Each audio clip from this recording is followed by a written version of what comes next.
The metal cage hung beneath the boat like a promise. It was supposed to be the boundary between curiosity and consequences, a rigid box of bars and bolts lowered into blue water off Guadalupe Island, where great white sharks patrol the drop-offs like silent patrol cars. The diver inside could hear his own breathing through the regulator, slow and loud, and he could hear the faint clink of the cage chain above him, a mechanical sound that said the surface was still there. Earlier that morning, the boat had left the harbor and run hours out into open water, past the last easy sight of land. Guadalupe sits far enough off Baja California that you feel the isolation before you ever see the island. The crew treated the trip like routine. Check the welds, check the latches, check the chain, and remind everyone to keep hands inside the bars. The diver listened to the briefing and nodded along, because the rules sounded logical. Don't reach toward the shark. Don't grab the bait line. Don't assume steel makes you invisible. When the cage went down, the temperature dropped and the color changed. The surface glare faded into a clean, dark blue. The diver's ears popped. His bubbles rose in a vertical stream, and the only steady sound was his own breathing, measured against the depth gauge and the faint creak of metal under tension. In that calm descent, it was easy to believe the cage was a shield, something engineered to turn a wild animal into a safe spectacle. On deck, the crew worked the bait line. Tuna oil spread in the water in a slick, invisible ribbon, and the sharks came in on it. First, a shadow that thickened, then the full shape, white belly flashing as a great white rolled past the cage and turned. For the people watching from above, it was a thrill that looked controlled. For the diver at eye level, it was a reminder that every inch of that animal was built to take what it wanted. The shark made a pass, then another. It wasn't hunting the man, it was hunting the bait. The line jerked, the tuna chunk swung, and the shark surged forward with the blunt, unstoppable confidence of a body that doesn't know how to hesitate. In the instant before impact, the diver saw the shark's snout tilt, the mouth part, the dark eye fixed on the meat. The hit sounded like a wrecking ball underwater. The cage shuddered. The bars flexed. The diver's hands snapped tighter around the frame as the whole structure kicked sideways. On the boat, someone shouted. In the water, the sound became vibration. The shark thrashed against the cage, confused by the resistance, and in that confusion, it kept driving forward, because a great white can't reverse. It can only push, pivot, and power through. A rail on the side of the cage bent inward. The gap was small at first, a deformation in metal that didn't look possible until it was already happening. The shark's head pressed into it, shoulder thick as a barrel, skin scraping the bars. The diver tried to pull back toward the opposite corner, but there isn't much opposite in a cage. Every direction is still inside.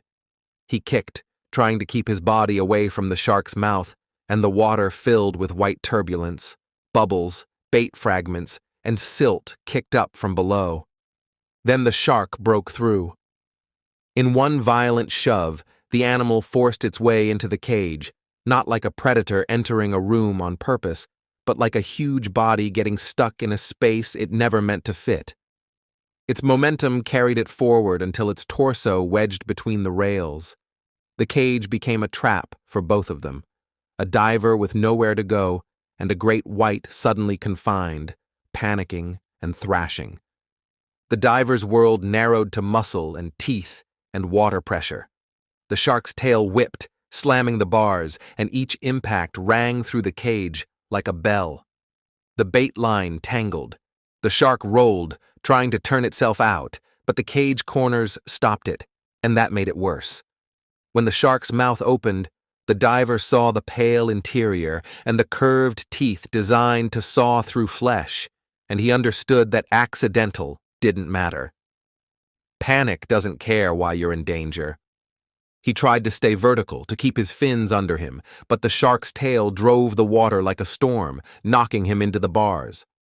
Metal scraped his shoulder. The cage jolted again as the animal surged.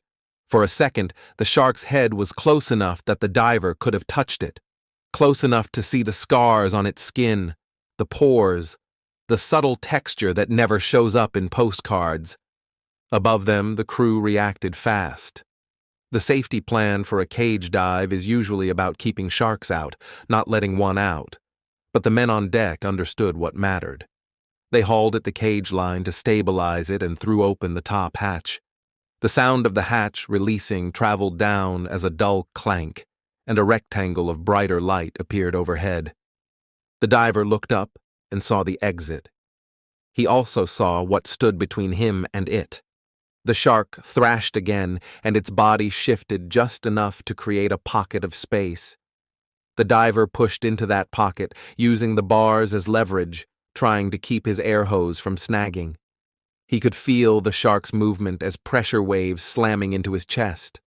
His lungs wanted to sprint, but he forced the inhale, forced the exhale, because burning through air would turn terror into suffocation. The crew pulled and shouted directions he could barely hear. The diver kicked upward, hand over hand along the bars, aiming for the open hatch. Below him, the shark bucked and the cage rocked. For a moment, the diver's leg brushed the shark's flank, and the contact was like touching a moving car, solid, powerful, indifferent. He didn't wait to find out what the shark would do next. He surged up through the hatch and grabbed the rim. The crew seized his arms and hauled. His tank scraped the edge. He felt the air change at the surface, wind and spray, and then he was on the ladder, half in, half out, gasping like the ocean had stolen something from his chest. Behind him, the shark finally found its own exit. With the top open, the animal forced itself upward, breaking free in a violent lunge. Its body burst out of the cage mouth first, water cascading off its skin, and then it dropped back into the sea, injured, disoriented, and gone. The cage swung under the boat, warped, the rails bent where the shark had entered, the promise of safety visibly broken. The diver sat on the deck shaking, trying to steady his hands enough to undo straps. People around him talked fast, relief and disbelief tangled together.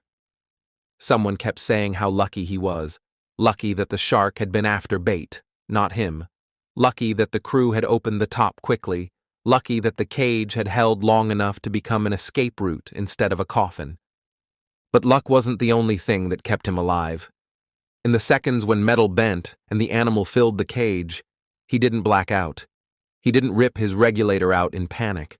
He didn't try to fight a creature that could tear him apart. He focused on breath, on space, on the one exit that appeared when the crew reacted. He survived because everyone moved as if seconds mattered, because they did. When footage of the incident hit the internet in October of 2016, it turned a private moment of terror into a global argument about cage diving.